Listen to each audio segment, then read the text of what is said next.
Nyakubahwa Perezida wa Repubulika. Before that, Scovia, Mr. President, exchange nabonye hagati yawe na Minister Olivier byari ibiki? What happened? Interested kumenya uko nayo ukurikiranye nkagerageza kureba ikibazo kirimo nkakibura. So now I want you to mbere yo kumbaza banza unsobanurire menye ibyabaye niki. Murakoze Nyakubahwa Perezida wa Repubulika. Ikibazo cyabaye ko ntazi igifaransa neza ku rwego Nyakubahwa Minisitiri yumvaga nkwiye kuba nkiziho. Ngerageza gushyira ijambo rye mu Kinyarwanda kugira ngo Abanyarwanda bumve. Aje kunsubiza ko ntabikoze neza. Hari ku cyumweru yakosoraga Ikinyarwanda ni ukuvuga ngo hari message yari yanditse cyangwa ubutumwa mu Gifaransa. Asubiza yavugaga kuri issue ya Kongo, hari abo yari ibyo yasubizaga tugerageza gushyira mu Kinyarwanda. Ngira ngo ntitwabivuga neza nk'uko Igifaransa kibivuga tugerekeje. Ariko se kuvuga neza hari icyo mwanyuranyijeho se cyo yavugaga? Ntabwo twakimenye kugeza ubu kubera ko ndavuga isi ushobora kuba yaravugaga ikintu mukagisobanura mu buryo butandukanye n'ibyo yavuze. Ubwo ni nko kuvuga ngo mwavuze ibyo atavuze, ariko hari no kuvuga ibyo yavuze wenda mu rurimi we yumva rudahagije. Biratandukanye. Yego, icyo cya kabiri nge nta kibazo mbonamo kuba wavuga ibyo navuze. N'ubu ngubu nimuva ugenda ugasobanura ibintu navuze cyangwa nashubije mu nzira iyo nabishyiragamo, ariko wenda ururimi rukagobwaho akantu gato, ntabwo nge nabibonamo ikibazo. Ariko ugiye ugahindura ibyo navuze Yesu ukavuga ko navuze no, ubwo biba byahinduye isura. Aho niho nagira ikibazo. Niko byagenze or what happened? ntago twigeze duhindura icyo yavuze. Nuko tutakivuze mu Gifaransa ngira ngo cyanyacyo kuko na message utabisobanuye mu Kinyarwanda ngo gihwanye n'igifaransa cyiza yavuze. Noneho ushaka intambara z'ubusa kweri. Hanyuma aza gusubiza, ndabyibuka hari ku cyumweru ngira ngo hari nuko nari njyenyine iyo mba ndi kumwe n'undi yarangiriye inama itari igisubizo natanze. Kuko naje mvuga nti ntiwigeze utubwira ikosa twakoze ngo turikosore, kuko we yagaragazaga ko dukwiye gusubira kwiga Igifaransa. Kandi koko sinkizi, ariko abo dukorana bamwe baba bagerageje. Ngira ngo naho habaye kutumvikana na nyuma ndisegura kuko ntari ku rwego wenda rwo gusubiza. Ariko wiseguriraga iki? Ko nashubije Minisitiri ndi umunyamakuru muri urwo buryo. N'ubu ndacyasaba imbabazi. Oya, bishoboka. Ahubwo azagusaba imbabazi ariwe. Kuko ibi bya protocol, ibya Janesse ntabwo birimo protocol. Yes, ndabona ushaka icyo kintu ndashaka kuko nabonye hari ugusaba imbabazi sinabyumva.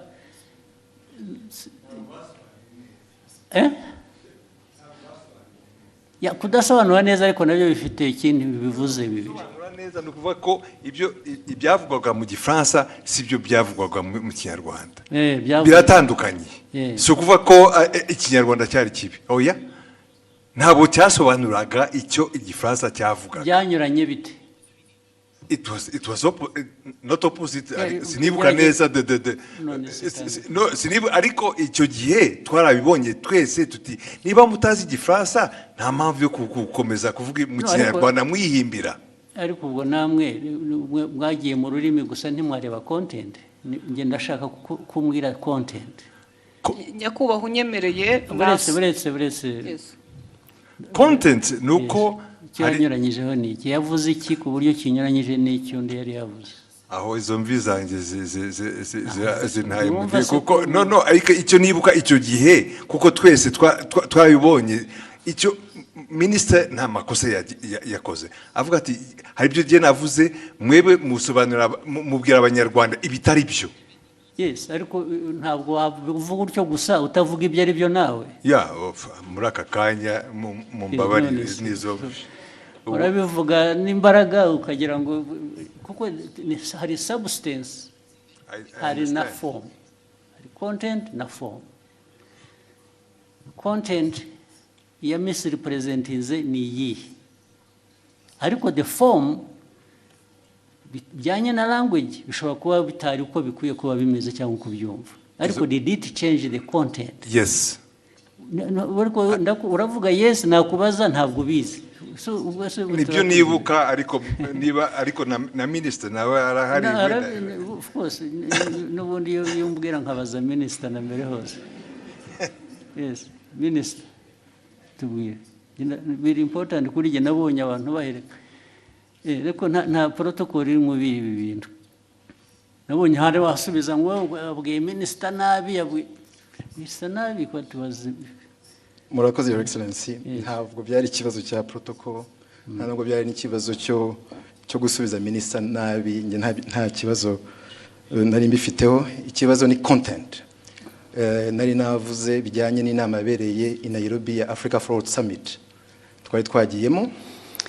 Tujya ku substance nyine quickly, kuko guverinoma ya Kongo yari yavuze yuko ngo mu nama ngo bavuze ko u Rwanda rwabateye bakabibwira bari mu nama, kandi iyo nama ntabwo perezida wa Kongo yari ayirimo, yaje irangiye bazanye umukandida wa muri francophonie.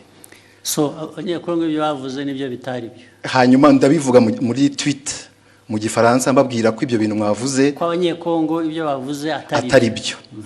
Hanyuma rero mu kiganiro na Scovia barimo bagerageza gusemura, barabiquestioninga byose. Bande ibyo navuze barabiquestioninga yuko muri ikiganiro Scovia n'abandi banyamakuru basangiye stage muri mama w'u Rwagasabo. Hanyuma baranavuga yuko bavuga yuko ibyo navuze ahubwo bagiye kubibaza umuhanzi witwa Sherry Silver wari watumiwe ngo aze muri party yagombaga kuba after the meeting ya Africa Forward Summit. Ku buryo navuze yuko bitanakwiye yuko ariko ibyo bavuze bitajyanye n'ibyo bavuze ni ibiki? Nibyo ngibyo byuko Kongo yanenze u Rwanda mu nama, kandi Kongo perezida wayo ataranahari. Ibyo nibyo navuze, bo baranabiquestioninga. Banabiquestioninze cyangwa babiripotinze ku buryo butari bwo? Babiquestioninze ibyo navuze. Bavuga ko ahubwo baza no kubaza umuhanzi. Babiquestioninze bavuga ko ibyo wavuze bitari byo, cyangwa ko bitari byo, ko bitumvikana, ko ahubwo baza kubaza uwo muhanzi ko ari wewe uza kubisobanura. Ikitarumvikanaga ngo nikize? Nibyo nanjye nibaza, kuko ibyo navugaga byari clear, kuko Kongo yavugaga ko ngo batunenze ko mu nama ya Africa Forward Summit, kandi Kongo itari nahari. Baraje ariko ibyo ni Kongo yabivuze. Ibyo ni Kongo yabivuze, ngewe ndabinenga muri tweet mu gifaransa. Hanyuma ahubwo bo barananenga bavuga ko bidasobanutse ibyo ndimo mvuga. Bitasobanutse meaning what? Ko ibyo mvuga nenga Kongo ko bitari clear, kandi ari nge wari uhari muri iyo nama. Ibyo navuze byari bisobanutse, kandi ari ikintu kimisinga aho ngaho ntumva neza. Bakwandika bavuga ngo ibyo bavuze si byo, bavuze ibyo bo kuri bo bakuvugiye ibyo wavuze se bitari byo. Oya, barabiquestioningaga yuko ibyo mvuga bitumvikana.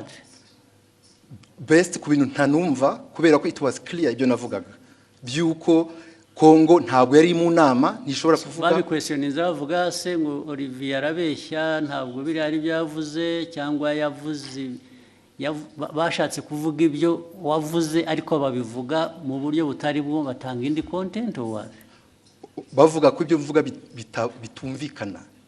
Ko ngiye ibyo mvuga nka Minister wa Foreign Affairs wari muri iyo nama, ko ibyo mvuga bitumvikana, ko ahubwo bagiye kubaza umuhanzi utari no muri iyo nama. Umuhanzi se bamubarizaga iki? Kubera ko yari yatumiwe muri party yabaye nyuma y'iyo nama. Hari party yabaye, hari umuhanzi wari watumiwe ngo bafashe gutegura iyo party, ngo nibo baza kubaza mu bintu byavugiwe mu nama y'abakuru b'ibihugu narindimo. Aho ngaho niho hari ikibazo.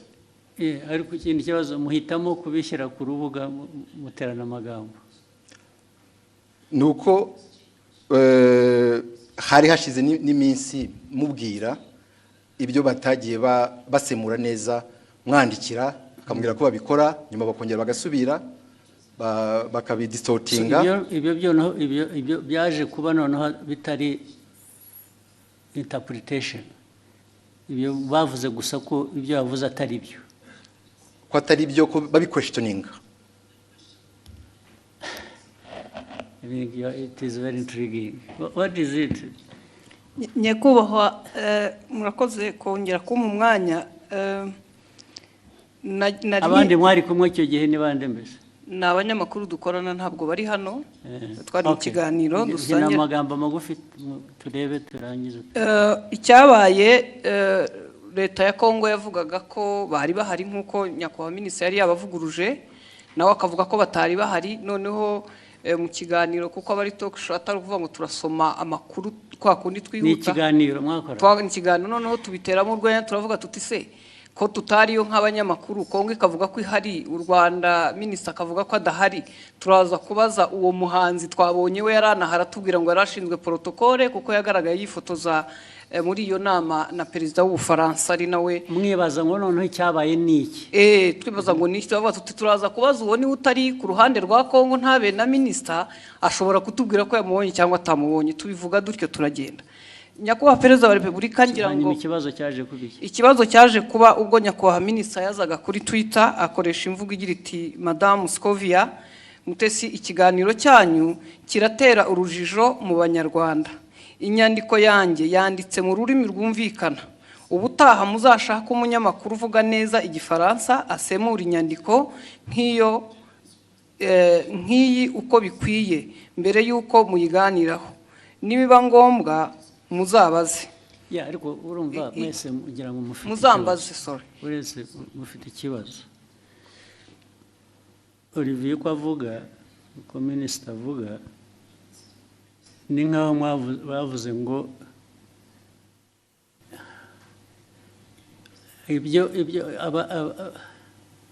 ibyo yavuze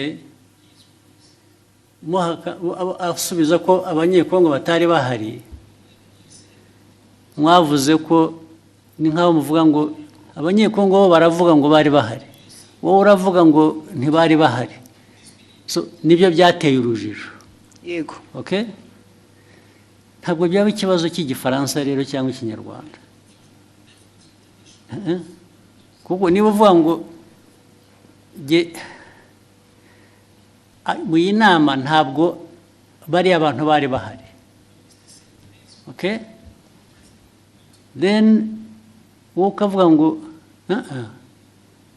minisitiri ibyo avuga ntabwo ari byo bariya baravuga ngo bari bahari minisitiri aravuga ngo ntibari bahari icyo kikaba ari cyo kiba ikiganiro ntabwo ari ikibazo cya interpretation ikibazo cy'abantu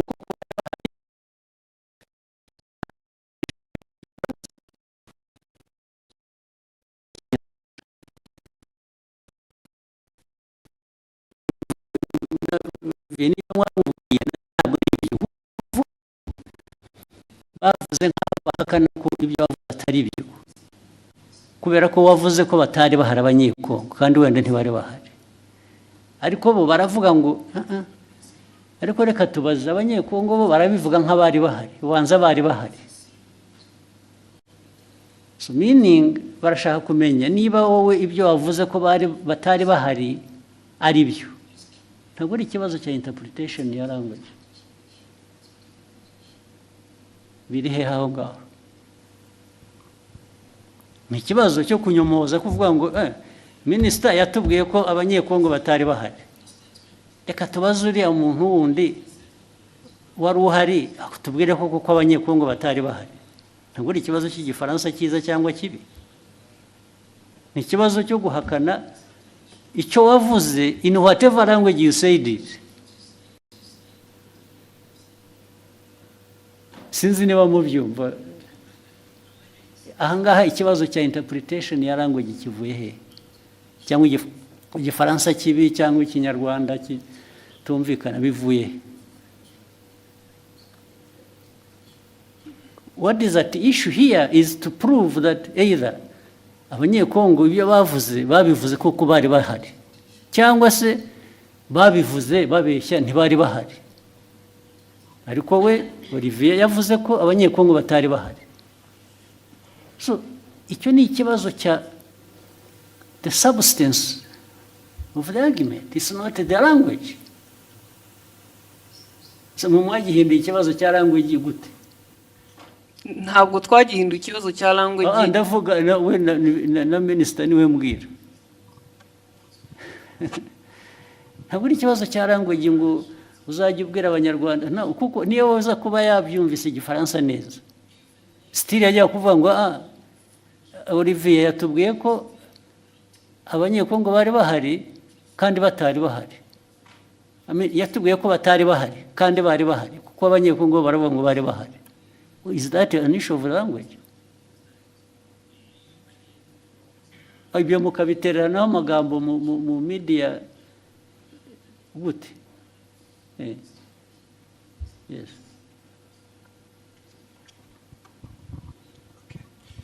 Mwakoze kutwemerera kuba dufite telefone. Nitwa Mutuyezo Oswald. Byose narabikurikiye. Ndetse nanjye nagize comment kiraho minister aranyandikira kuko nanavuze ngo bakwiye kuba babiganiriye mu gikari. Bitari ku Karubanda. Minister arambwira ati byari maze kuba byinshi. Nje uko nabikurikiye nkanabisesengura impamvu minister yazanye mu kibazo cy'igifaransa ni impaka n'indende ntago ari kiriya gice cyonyine. Hari ukundi babisemuraga ukumva harimo makosa. Ntekereza ko rero mubabaje nje mbona hari ababirigi nibo babazwa nuko nta nubwo bababajwe rero na content nukuri abantu babajwe na language. Yego. Mu buryo basemuraga birashoboka ko ni isesengura ryanjye. Minister atekereza ati ubwo niyo conclusion bakoze ishingiye kuko baba batari kumva neza ubutumwa. Magurutse ngira ngo nkemure iki kibazo n'umuntu yandikiye arambwira ati ndabizi ko wabikurikiye saba ijambo ukemura ikibazo. Noneho iyindi interpretation kara kantu ka Sheryl Silver Scovia yagakubisemo nk'uwiterera urwenya ntabwo byari ibintu biremereye. Ariko minister avuga ati mama Rwagasabo irakurikirwa cyane aba bakurikira bakeneye amakuru atomoye azira urujijo. Ariko amakuru yarari aho ngaho nayahe ko nta kira kibazo cyari gikomeye ko Perezida wa Repubulika kumva abanyekongo bavuga ko Perezida yarahari kandi yaraje byarangiye ndavuga Tshisekedi. So noneho we minister yari itonza ashishimura message azingo arabwira abanyekongo noneho babazwa no kubona n'abantu baje bagasa nk'abayigabanyiriza ubukana. Ariko ni ibintu bashoboraga gukemurira mu kikari. So ni ibyo rekana yo gutinda ubwo bavuga kubikemura nge ntabwo ndabona ikibazo cyari kibanza ariko mwarabuze akazi muri nkora gusa. Ariko naba ministers mwajya muri yo argument harimo iki ko ntaracyumva n'ubu. Albert wahoze kuvuga cyane mu zirukomeye we substance aho ngaho yabaye yihige ko ntayumva yazanye intambara mu bantu bakayiki batuwazi. Nashatse nantuza ndanayibonye wa mugani byatangiye ari uko abanyekongo ubwabo batangaje inkuru itari cyo kwa kundi ibyo okay. So noneho minister arabasubiza babwira ati ibyo mwavuze sibyo nta nubwo Perezida yari ahari cyangwa exactly. Hanyuma muri interpretation noneho doko yavuze ati iki kiganiro cyanyu kiratera urujijo urujijo rwatewe n'uruhe mbese bari urujijo mu banyarwanda. Inyandiko yanjye yanditse mu rurimi rwumvikana ubutaha muzashake umunyamakuru uvuga neza igifaransa. So ni interpretation y'igifaransa yari yanditse bo batangiye ku. Ariko minister we iyajya kuri content agasobanura icyo bakosheje bikava mu rurimi kuko issue ntabwo ari ururimi hano.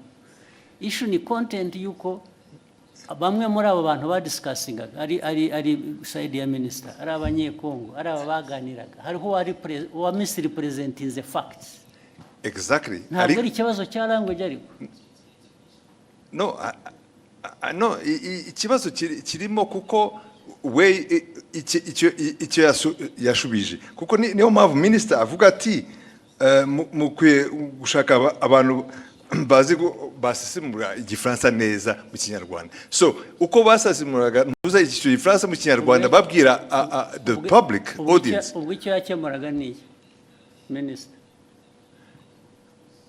nuko cyagomba gukemura ni ikintu kimwe gusa perezida yari ari aho ngaho cyangwa ntiyari ahari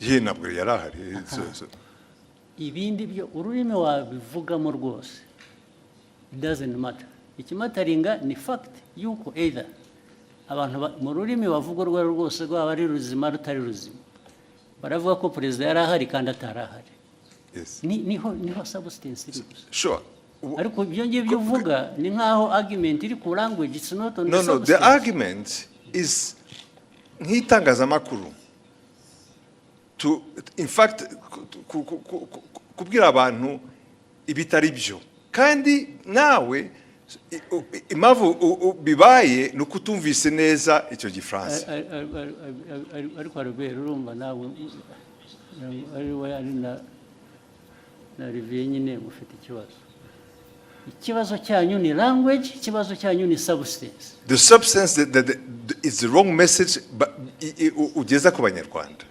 yihese iyihe yagejeje yo questioninga ibyo minister yavuze now question ibyo navugaga rero ubu noneho bitwayeho byari biri ya questioninze ibyo minister yavuze now that becomes the substance kurimo no it's not exactly hari ahantu Mr. President Excellency the problem is we ajya ngo abanyarwanda bumve the substance uko yari imeze hanyuma mu itangazamakuru mbere ko utangaza muri audience ukwiye kumenya ko ibyo ugiye kubabwira ari byo so wasobanukiye nabi ukabwira the audience the wrong message yababwiye in fact they were questioning even ibya minister. Why not? Okay. Why can't the minister's statement be questioned? No, okay, why not? Fine, let's take it. You question the minister. Fine. So, you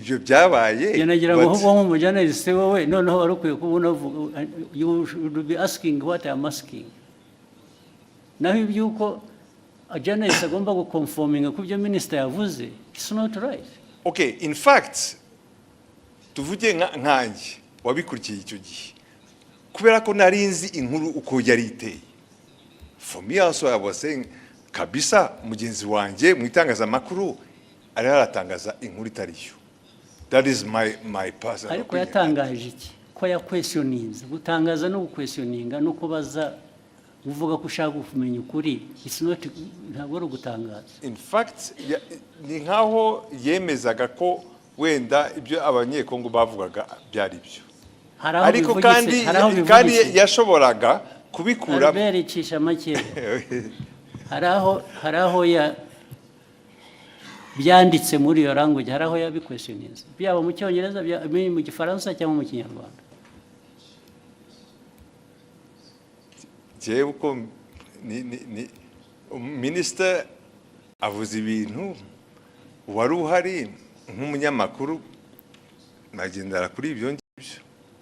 Kuki umunyamakuru wari wese abishatse atavuga ati ngiye ko biri ariko byabaye kubera ko undi yavuze ko atari byabaye yaba ari uwo munyekongo cyangwa undi.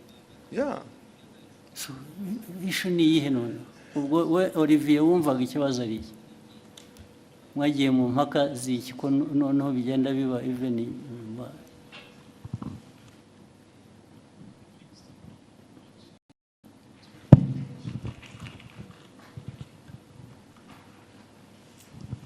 murakoze your excellency. Byatangiye kuri ishu yo gusemura mu kinyarwanda kuko bari mu kiganiro nk'abanyamakuru bane uko bagendaga basoma iyo tweet mu gifaransa bagerageza kuyisemura ariko bayisemuye banyuranya n'iki specifically. Ndashaka ko tuba specific bikava mu bintu bya rusange gusa. Barabisemuye batanga wrong impression y'ugute n'iki batanze distortings muri nk'urugero nabaha kuri ibyo bya Congo kuba yari hari cyangwa itari hari ku buryo hari ngira ngo Scovia yagezana navuga ngo ariko ngo wenda bashobora kuba bari bahari ariko perezida atarahari, perezida wa Congo, ariko Congo yari hagarariwe. Kandi njye navuze yuko the chair was empty kandi byari byo. Chair ya DRC nta muntu numwe wari uriho, nta n'abantu bari bariho. Fine. Kubera ko wavuze akavuga atyo icyo wajyaga kumusubiza ni ukumubwira ngo no actually nta n'umwe wari uhari gusa izindi ntambara bwo zasubiza nk'iki. Nibyo nari navuze muri iyo tweet yuko the chair was empty ko ariko erega nta muntu wowninga facts cyangwa ukuri ngo iyo yavuze nta ugira icyabaza wabivuze ni nabyo ariko somebody expressinze ko ashaka kumenya ko ibyo ari byo. What is wrong with that? Ikibazo cyari gihari nuko it was even questioning a fact. It was not even my opinion. It was a fact. Questioning what? No, it was your opinion, much as it was a fact. Kuko niwe wari wabizanye.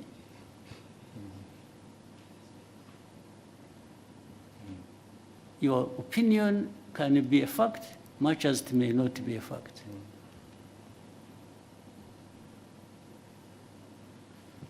Your opinion is not always a fact. Nobody, this is why I'm telling you, nobody owns the fact. And that's why journalists, as we know it, nubwo mujya mutunenga ahubwo twebwe ntabwo numva ko iyo umuntu yavuze ikintu kubera ko ari minister byanavuzwe ko ari minister, so nobody says anything kubera ko byavuzwe na minister. How? So your exchange is flawed. It's not right.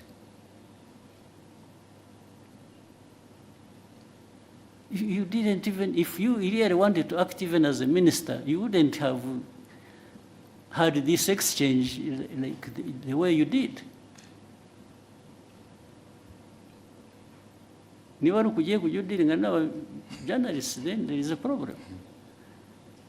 So byabanje kuba ko ari interpretation ya French n'ikinyarwanda kuko ni nabyo wanditse ni nkaho bababwiraga ko bakwiye kuba bazi igifaransa kizima kitari icyo so byavuye no kuri substance byagiye muri ibyo ngibyo birimo iki nka minister cyo bibonamo ni iki none.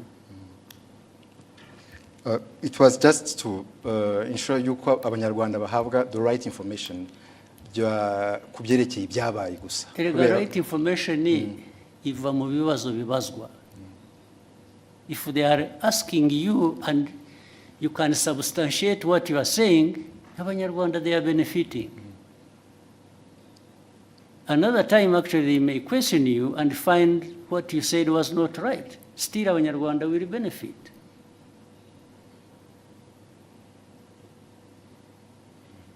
Because Olivier does not have a monopoly of facts. Do you? No, I don't, sir. Hey, so.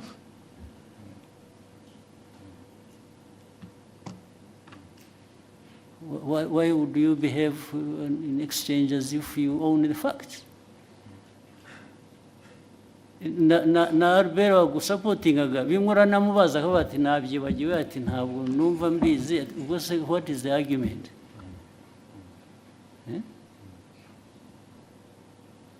Muvaneho kajagari muza. So you ask what you are. Actually what concerned me why I raised it, I saw him her apologizing and I thought she didn't have to apologize. Apologize for what? nasabye imbabazi kubera ko ndi umucuruzi mfite televiziyo minisitiri Kuna- kuvuga ko tutize dufite ibintu bitameze neza Hapana. nshobora gutakaza isoko nagombaga Usho- kujya mu waporo- ruhande rumeze rutya ariko kuri jyewe waritakaza waporojayizinze babo nasabye imbabazi nabo bambabarire there was absolutely no reason to apologize. None. In fact, Olivier, Minister should have apologized to have even himself gone into exchange with the journalist over this nonsense. This is absolute nonsense.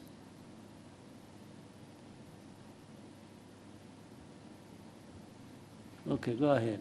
murakoze nyakubahwa perezida wa repubulika ni Scovia mutesi nyine inkorera mama rwa Gasabo ikibazo cyane gishingiye ku bijyanye n'amategeko ahari yemerera abakozi ku murimo ariko dufite ikibazo muri iyi minsi cyaho abakozi bakorera ibigo byigenga private sector aho usanga batabaha amasezerano y'akazi abo bahaye amasezerano y'akazi nabo ntibabaha ibyo amategeko asaba ndetse rimwe na rimwe ntibabishyure binagenda bikagera no muri company za security aho ushobora umuntu kumara amezi 3 adahembwa kandi mu by'ukuri usanga anahembwa amafaranga make cyane ari munsi y'ibihumbi 50. Ikibazo ni ukureba uburyo abashinzwe kubahiriza amategeko bafasha abakorera muri private sector kugira ngo abakozi bakoreramo nabo bahemberwe ku gihe. Ibyo niko bikwiriye kuba bimeze bibaho njya mbona na hano mu mujyi hari ubwo abantu bagera batya bajya kwibarabara kubera ko abantu babakoresha batabishyuye ntabwo ari byo abantu we shall sort it out sinzi ababishinzwe hano niba hari ba ministers hari abahari it should not happen hakwiye kubaho accountability no kuri abo bantu bakoresha abantu ntibabishyure. It has been happening several times bimaze iminsi bibaho.